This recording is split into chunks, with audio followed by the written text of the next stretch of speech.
India സഖ്യയോഗത്തിലെ Rahul ഗാന്ധിയുടെ പ്രസംഗം പുറത്തുവിട്ടതിനു പിന്നാലെ വിമർശനവുമായി ഇടതു പാർട്ടികൾ. പിണറായിയെ കെട്ടിപ്പിടിക്കാനാകില്ലെന്ന രാഹുൽ ഗാന്ധിയുടെ പരാമർശത്തെ മോദിയെ രാഹുൽ കെട്ടിപ്പിടിച്ചത് ഓർമ്മിപ്പിച്ചാണ് CPIM ചോദ്യം ചെയ്യുന്നത്.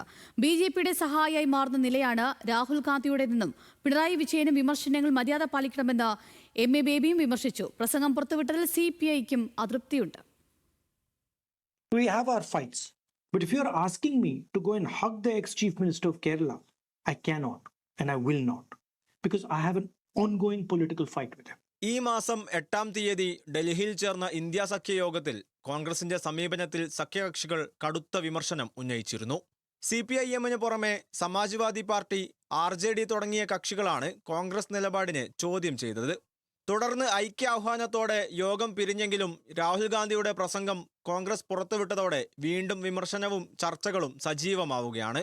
പിണറായിയെ കെട്ടിപ്പിടിക്കാനാകില്ലെന്ന പരാമർശത്തെ 2018 ലോക്സഭയിൽ വെച്ച് രാഹുൽ മോദിയെ ആലിംഗനം ചെയ്തത് ഓർമ്മിപ്പിച്ചാണ് CPIM നേതാക്കൾ മറുപടി നൽകിയത്. മോദിയെ കെട്ടിപ്പിടിക്കുന്ന ഫോട്ടോ കണ്ടിട്ടുണ്ടെന്നും BJPയുടെ സഹായിയായി മാറുന്ന നിലയാണ് രാഹുലിൻ്റേതെന്നും പ്രതിപക്ഷ നേതാവ് പിണറായി വിജയൻ വിമർശിച്ചു. കെട്ടിപ്പിടിക്കൽ സാധാരണഗതിയിൽ നമ്മുടെ ഇടയിൽ അധികം ഉണ്ടാകാറില്ലല്ലോ. അപൂർവമായിട്ട് ചില ആളുകളെ കെട്ടിപ്പിടിക്കാറുണ്ട്. ഞാനും രാഹുൽ ഗാന്ധിയൊക്കെ കാണുമ്പോൾ സാധാരണ ഒന്നുകിൽ പരസ്പരം വണങ്ങും, അല്ലെങ്കിൽ കൈ കൊടുക്കും. കെട്ടിപ്പിടിക്കുക എന്നുള്ളത് സാധാരണ ഉണ്ടാകാറില്ല. പക്ഷേ കെട്ടിപ്പിടിച്ചൊരു ഫോട്ടോ ഇന്ന് കണ്ടു. രാഹുൽ ഗാന്ധി മോദിയെ ചെന്ന് കെട്ടിപ്പിടിക്കുന്ന ഒരു ഫോട്ടോ കാണുകയുണ്ടായി. മോദിയെ കെട്ടിപ്പിടിക്കുന്നതിൽ എനിക്ക് ആക്ഷേപമുള്ളത് കൊണ്ടല്ല, പക്ഷേ ഈ പറഞ്ഞത് മറ്റൊരു തരത്തിലുള്ള ചിത്രീകരണമാണ്.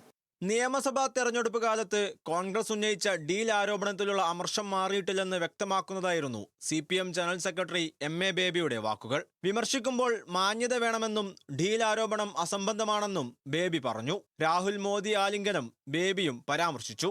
എതിർ രാഷ്ട്രീയ ചേരികളിലായതുകൊണ്ട് കേരളത്തിൽ പിണറായി വിജയനെ ആലിംഗനം ചെയ്യാൻ കഴിയില്ല എന്നാണ്. ഇന്ന് ഞാനിവിടെ ഒരു പത്രത്തിന്റെ കാർട്ടൂൺ തന്നെ കണ്ടു. അദ്ദേഹം പാർലമെന്റിൽ പ്രധാനമന്ത്രി ശ്രീ നരേന്ദ്രമോദിയെ ആലിംഗനം ചെയ്യുന്ന ഒരു കാർട്ടൂണാണ്. പിണറായി വിജയനെ ആലിംഗനം ചെയ്യണം രാഹുൽ ഗാന്ധി എന്ന് ഒരിക്കലും ഞങ്ങൾ ആവശ്യപ്പെട്ടില്ല.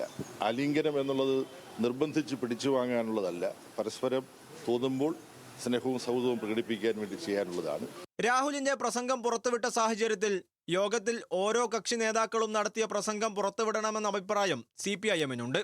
5% ചർച്ച മാത്രമാണ് പുറത്തുവിട്ടിരിക്കുന്നത്. 95% ചർച്ചകൾ ഇപ്പോഴും പുറത്തുവിട്ടിട്ടില്ല. ഈ 9 മിനിറ്റ് ദൈർഘ്യമുള്ള അദ്ദേഹത്തിൻ്റെ പ്രതിപാദനം പുറത്തുവിടുമ്പോൾ ആ പ്രതിപാദനത്തിന് നിദാനമായിട്ടുള്ള ചർച്ചകൾ എന്താണെന്ന് കൂടി പുറത്തുവിടണം. ഇരുസഭകളിലും ഒരു പ്രതിപക്ഷ നേതാക്കളായി ഇരിക്കുന്നത് ഞങ്ങളുടെ കൂടി പിൻബലം കൊണ്ടാണ്. ഇടതുപക്ഷത്തിൻ്റെ 15 MPമാരുണ്ട്. എന്നാൽ പ്രസംഗം പുറത്തുവിട്ടതിൽ CPI അതൃപ്തി പരസ്യമാക്കി. പ്രസംഗം പുറത്തുവിട്ടത് അപക്വവും ഒഴിവാക്കേണ്ടതായിരുന്നുവെന്നും CPI നേതാവ് P. സന്തോഷ് കുമാർ പ്രതികരിച്ചു. National desk news Malayalam.